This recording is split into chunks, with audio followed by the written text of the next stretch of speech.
menjelaskan tentang pengertian lingkungan. Setiap tindakan yang menyebabkan perubahan langsung maupun tidak langsung fisik, kimia, atau hayati lingkungan sehingga mengganggu fungsi lingkungan. Itu ada di Undang-Undang nomor 32 tahun 2009. Jadi di sini aku bakal membahas kebakaran hutan di 2015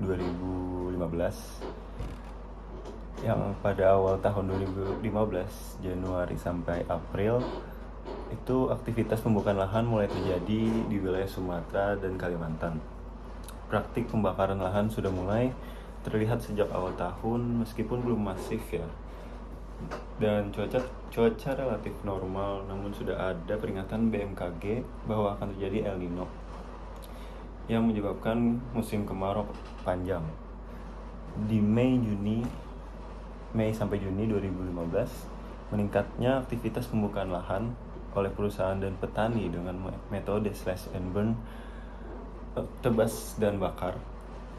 Dan pemerintah mulai mendeteksi titik-titik panas melalui satelit. Kondisi lahan gambut yang kering menjadi sangat mudah terbakar. Di Juli sampai Agustus 2015, titik api mulai signifikan. Asap mulai menyelimuti wilayah Riau, Jambi, Sumatera Selatan, Kalimantan Tengah, dan Kalimantan Barat. BMKG menyatakan bahwa Indonesia mengalami dampak El Nino kuat, menyebabkan hujan tidak turun selama berbulan-bulan. Dan puncaknya September 2015, kondisi darurat nasional, lebih dari 2,6 juta hektar lahan dan hutan terbakar. Asap tebal menyelimuti tidak di Indonesia saja, hingga ke Malaysia, Singapura, dan Thailand. Indeks standar pencemaran udara atau ISPU mencapai level berbahaya di banyak daerah. Sekolah-sekolah diliburkan. Pemerintah menetapkan status tanggap darurat karhutla di beberapa provinsi. Di Oktober 2015, asap menyebabkan lebih dari 500.000 kasus ISPA, terutama pada anak-anak dan lansia. Bandara di Pekanbaru, Palembang, dan Pontianak ditutup sementara. Pemerintah Indonesia menerjunkan ribuan personel TNI, Polri, dan BNPB dibantu oleh negara asing seperti Singapura, Malaysia, Australia, dan Rusia. Di November sampai Desember 2015, musim hujan mulai turun dan membantu memadamkan kebakaran. Titik api berkurang drastis. Evaluasi nasional dan internasional dilakukan atas lambannya respon pemerintah dan lemahnya penegakan hukum. Permasalahan hukum lingkungan dari segi administratif.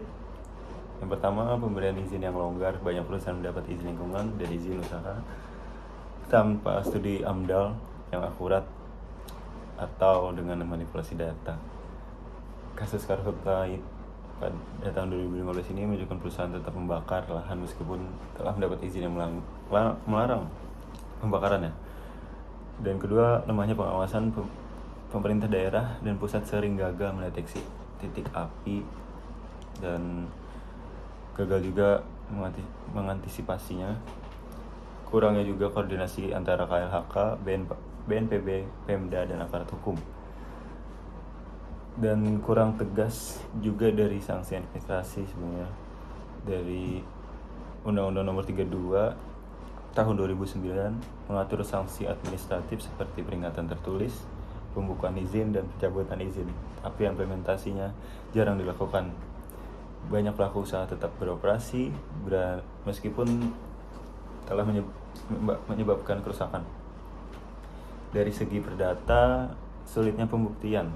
Harus membuktikan hubungan sebab akibat langsung antara tindakan pelaku dan kerusakan atau kerugian.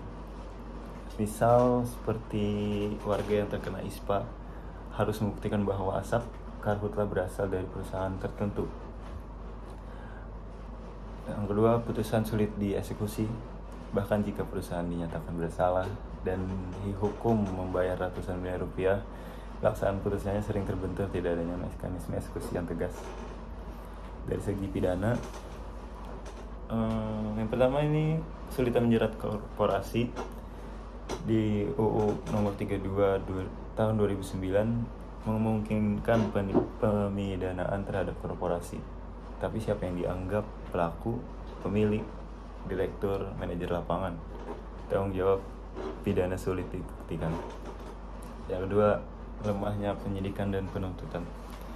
Penyidik lingkungan PPNS LH jumlahnya juga sangat terbatas. Kepolisian dan jaksa kurang memahami teknis pembuktian lingkungan, seperti analisis forensik asap, pencemaran air, dan sebagainya. Vonis juga terlalu ringan. Banyak pelaku dibebaskan atau dijatuhi vonis ringan. Contoh hanya dikenai denda administratif dan bukan penjara. Menimbulkan impunitas dan tidak memberikan efek jerak.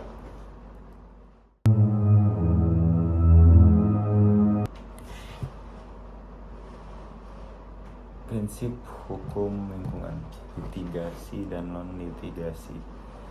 Yang pertama, litigasi. Ada beberapa, dari gugatan perdata, pidana, lingkungan, dan TUN. Menjatuhkan hukuman kepada pelaku kejahatan lingkungan, baik individu maupun korporasi.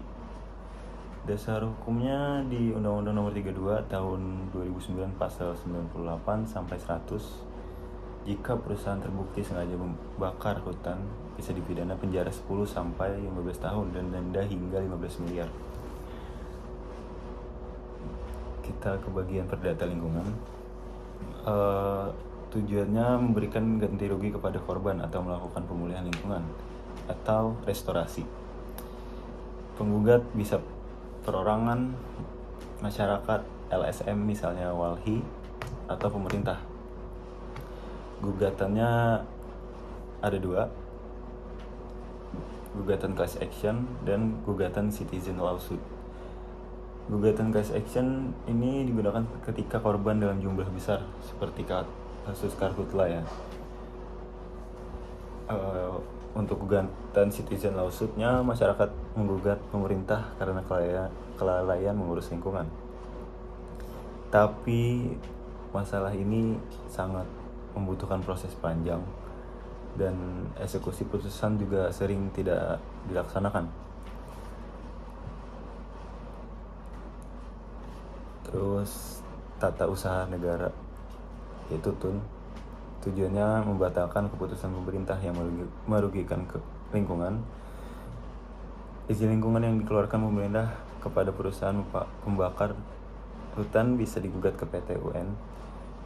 Dan dasar hukumnya di Undang-Undang Nomor 5 Tahun 1986 tentang PT UN dilakukan jika upaya lain atau pelanggaran berat terjadi. Di non-litigasi ada 3 yang saya dapat di sini: mediasi lingkungan, negosiasi antara warga dan pelaku usaha, dan forum multi pihak untuk restorasi.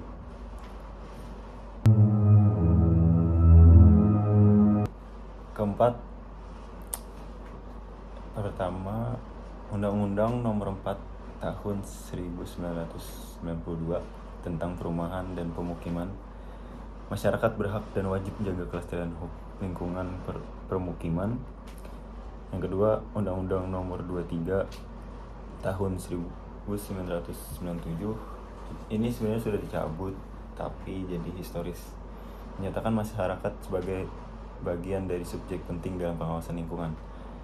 Yang ketiga, Undang-Undang Nomor 32 Tahun 2009 Pasal 70.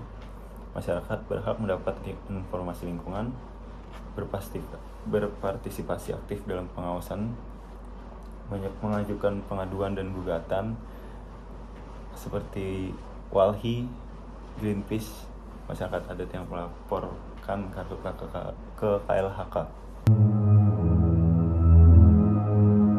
Nomor 5, kaitkan kasus Karhutla dengan asas dan tujuan Undang-Undang Nomor 32 Tahun 2009. Asas-asasnya ada dalam pasal 2, asas tanggung jawab negara.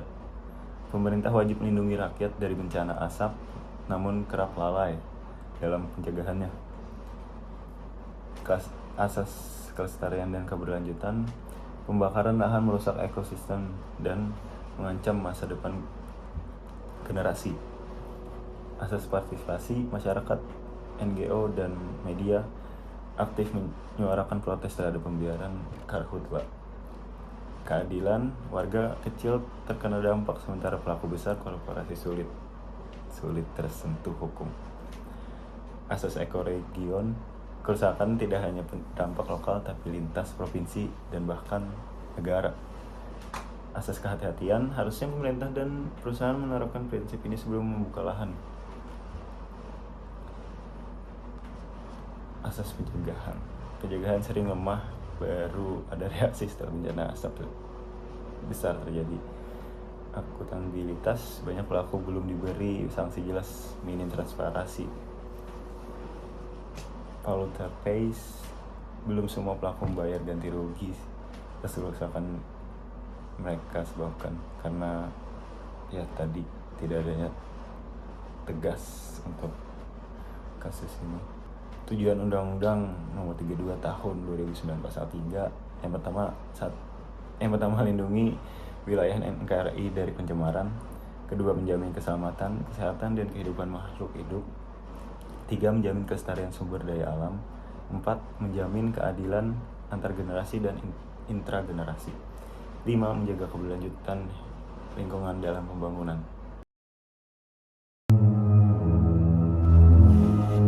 Kesimpulan, kebakaran hutan dan lahan 2015 adalah peristiwa kegagalan tata kelola lingkungan, lemahnya pengawasan, dan konflik antara kepentingan ekonomi dan ekologi. Mungkin ini bisa jadi titik balik penting untuk memperkuat hukum lingkungan dan meningkatkan pengawasan terhadap korporasi. Pengerusakan dan penyamaran lingkungan ini juga bisa berdampak multidimensi seperti dari sosial, ekonomi, ekologi, dan hukum. Penyelesaiannya harus komprehensif dengan penegakan hukum yang adil, pelibatan masyarakat, dan penerapan prinsip-prinsip hukum lingkungan secara konsisten.